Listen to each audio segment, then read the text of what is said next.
Nous sommes quelque part sous terre à Genève, à quelques encablures de la frontière française. Dans ce stand privé, depuis quelques mois, c'est l'affluence.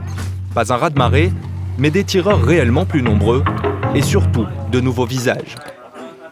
Tout le monde a déjà tiré, hein? Non, là on est ici un ami. Ouais. Vous tirez régulièrement? Oui, on travaille pour la police. Ce jour-là, ils sont 3 compères, dont 2 policiers qui ont décidé de faire tirer pour la première fois leur ami Jean-Christophe, plombier de son état. Ouais, il fait pas très chaud. Qu'est-ce que vous faites ici là? Ouais, je viens tirer pour la première fois avec mes amis. On vient découvrir la première fois de ma vie que je vais tirer, donc on va voir comment ça va se passer. Si j'arrive à toucher la cible, si je vais pas la toucher, on va voir. C'est quoi la motivation?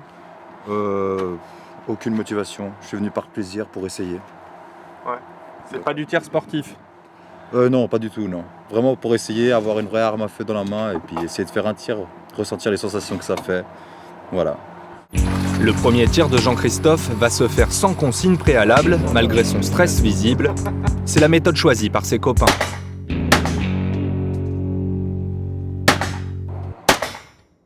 Parfait. Ramène la cible, quoi. Ah, ça fait bizarre, hein. Il y a pas mal de recul. Et c'est lourd. J'espère que j'ai touché. J'ai pas touché. Non. Oh, 10 mètres, hein. Ok, j'ai pas touché une seule fois à 10 mètres. Première fois de ma vie que j'ai tiré. Bon, bah maintenant, on va commencer à te donner des petits conseils pour pouvoir toucher cette cible, en fait. J'ai même pas le papier, j'ai même pas touché le papier. Non, pas. Des initiations improvisées comme celle-ci, il s'en passe des dizaines par jour dans les stands de tir du pays. Avec entre les mains un pistolet, un revolver, voire même un fusil semi-automatique, c'est un public de plus en plus jeune et totalement décomplexé qui vient s'essayer au feu des armes en toute légalité. Attention, monsieur, toujours vers. Pourquoi vous avez eu envie de faire ça? Parce que j'ai toujours voulu. Mon père est gendarme, donc ça vient de là. J'ai toujours vu des armes quand j'étais petite chez moi, donc ça me plaisait, puis voilà. C'est tout. Demain, j'ai tes gars de 13 à 14. Instructeurs professionnels, Chris et Miko sont au contact quotidien de ces nouveaux venus, qu'ils aimeraient plus rigoureux et plus demandeurs en formation. There's people from all areas of life. Il y a des gens de tous horizons, des jeunes garçons de 18 ans à des hommes de 90 ans. Il y a des professeurs, des instituteurs, il y a des employés de crèche, des dentistes, des routiers. Je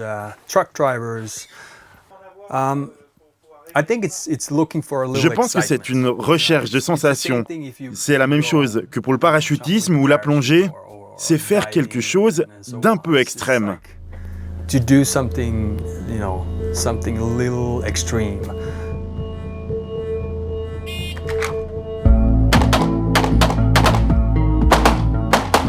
Ancien militaire finlandais pour l'un, ex des forces spéciales françaises pour l'autre, les deux hommes ont lancé depuis 2 ans des cours de découverte pour débutants. En face d'eux, non pas les habituels professionnels de la sécurité privée, qui se comptent par milliers sur Genève, mais monsieur et madame tout-le-monde, comme Nathalie et Stéphane, parents de 4 enfants. Donc là aujourd'hui, vous allez faire votre session de first timer, de vraiment début avec vos armes de poing. Vous allez voir comment charger, décharger votre arme, viser, passer à la queue de détente. Vraiment, on va vraiment voir tout ça en détail, avec des tirs à différentes distances. Ne jamais mettre son doigt sur la queue de détente quand on n'a pas la cible dans les organes de visée. D'accord. C'est-à-dire que je vais garder mon doigt... Ces séances durent 2 heures en moyenne. Elles commencent toujours par de longues minutes consacrées à la sécurité. Je fais mon tir, j'enlève mon arme. Je fais mon arme et regardez, mon arme n'est plus dans l'axe de la cible. Ça, c'est la guerre à côté, sans déconner là. Ouais, je sais pas, ils sont choisi à quoi, la bonne là, journée. ils marchent à quoi, la guerre. J'ai pas appris de tirer par balle aujourd'hui, je sais pas comment ça va se passer. Dans les films, dans même certains reportages, on voit beaucoup de choses aux infos, tout ça sur la guerre, les gens qui se font tuer, enfin on voit des gens qui se tirent dessus, on a l'impression que c'est limite banal. Le fait d'aller dans un stand comme ça, de faire cette expérience de tir réel, rien que de se dire qu'on doit mettre les casques, la porte s'ouvre, on n'a plus le casque, on entend la détonation, franchement c'est hyper fort, hyper violent. Moi je trouve que du coup ça fait prendre conscience aussi de ce que vivent peut-être certaines personnes qui se font tirer dessus dans la rue, voilà. Ça me permet vraiment de me rendre compte à quel point ces armes-là peuvent être terribles aussi. C'est Stéphane le mari qui a eu l'idée de cette initiation, une carte cadeau offerte pour Noël à sa compagne, mais aussi un plaisir pour lui-même. T'as fait un tir Le tabernacle, mon gars. Ouais. Un tir de dingue. Non mais sans déconner, on prend pas ces deux-là et on regarde à 10 mètres, c'est là-dedans. Il n'y en a pas beaucoup qui font ça. J'aime bien le côté technique de l'arme elle-même, en fait, parce que je suis de formation mécanicien. Et puis là, ben, du coup, on pense qu'on va s'y remettre de temps en temps, occasionnellement, peut-être une fois par mois, comme ça, pour faire une séance de tir. Est-ce que c'est aussi pour votre sécurité? Non, pas du tout. Non. On a des professionnels qui s'occupent de ça très bien. On va leur laisser leur boulot. Si la question ne se pose pas pour ce couple, elle serait pourtant dans les têtes de plus en plus de nos concitoyens. De nombreux armuriers nous l'ont confié hors caméra, racontant ces coups de fil ou ces visites de personnes souhaitant s'armer ou reprendre le tir dans un objectif de défense. Ce membre du lobby pro-armes, qui possède un arsenal de plus de 300 pièces, lui ne s'en cache pas. Il est aussi certain que la population est en train de s'armer fortement.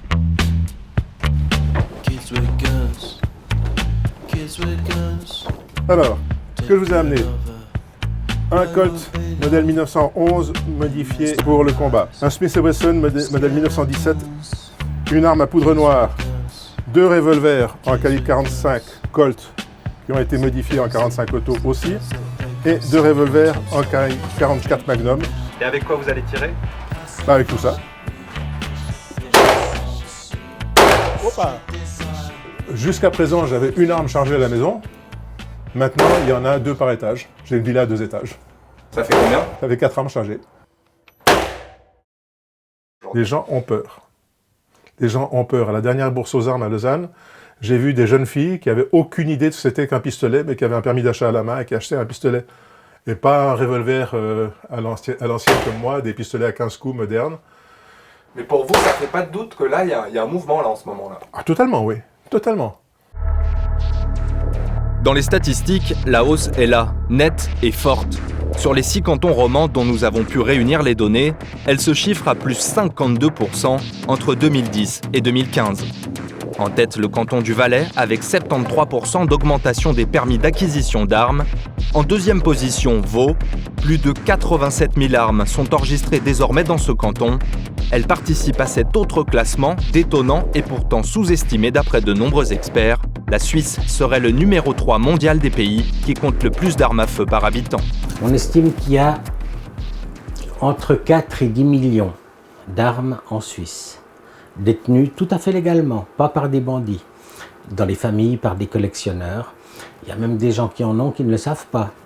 Il y a la grand-maman qui un jour va retrouver le vieux parabellum du grand-papa entre une pile de linge, parce qu'il l'a reçu quand il a quitté l'armée en 1950 ou 60. Il y a presque des armes dans tous les ménages suisses. Parmi les nouveaux détenteurs, combien se sont armés pour se défendre? Combien l'ont fait en réaction aux attaques terroristes en France ou à la hausse des cambriolages en Suisse?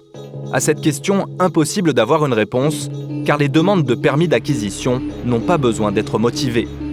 Pour obtenir le sésame, il faut uniquement avoir 18 ans révolus et un casier judiciaire vierge. Une fois payé 70 francs au bureau des armes de votre canton, et à condition que l'arme reste cantonnée à la maison et au stand de tir, l'arsenal accessible sans aucune formation est sidérant. Alors ici, vous avez des fusils semi-automatiques de divers fabricants et de divers calibres. Bon, vous avez essentiellement ici des bases AK, c'est-à-dire des dérivés de la fameuse AK-47. AK-47, ça signifie Avtomat Kalachnikova. C'est en fait un Avtomat, c'est donc un fusil semi-automatique, enfin un fusil automatique, fait par un designer qui s'appelle Kalachnikov. Donc c'est une arme du pacte de Varsovie. À l'origine, c'était le fusil d'assaut standard de l'armée soviétique pendant un demi-siècle. Et ça coûte combien? Celui-là, on doit être aux alentours de 1000 francs. Dans sa version civile, c'est-à-dire modifiée pour ne pas tirer en rafale, une Kalachnikov est considérée comme un pistolet standard par la loi suisse. N'importe quel détenteur d'un permis d'acquisition peut s'en doter, comme on peut acheter un fusil à pompe ou un AR-15, cette arme tristement célèbre, car utilisé lors de nombreuses tueries aux États-Unis. En Suisse, les fusils semi-automatiques comptent de plus en plus d'adeptes. De plus en plus, on voit le développement de nouvelles formes de compétition où on a des tirs plus dynamiques, des tirs en déplacement, des choses comme ça, pour lesquelles ce genre d'arme est beaucoup plus adapté.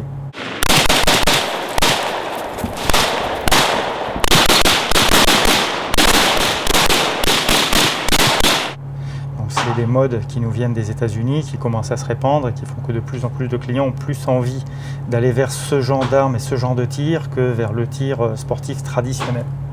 C'est un peu l'arme à la mode du moment. C'est un peu l'arme à la mode du moment.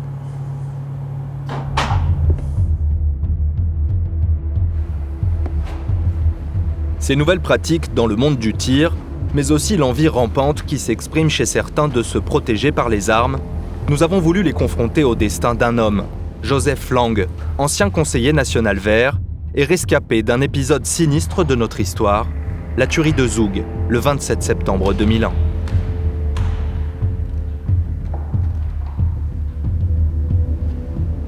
« 15 morts, dont 3 membres du gouvernement cantonal, 10 blessés, dont 8 grièvement.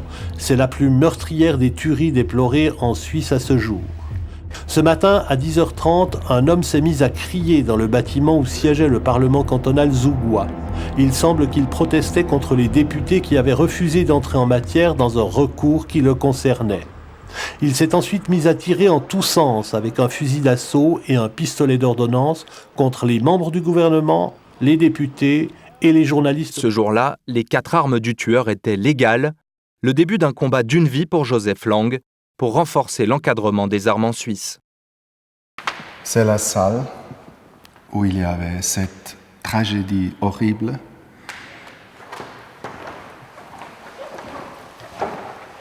Et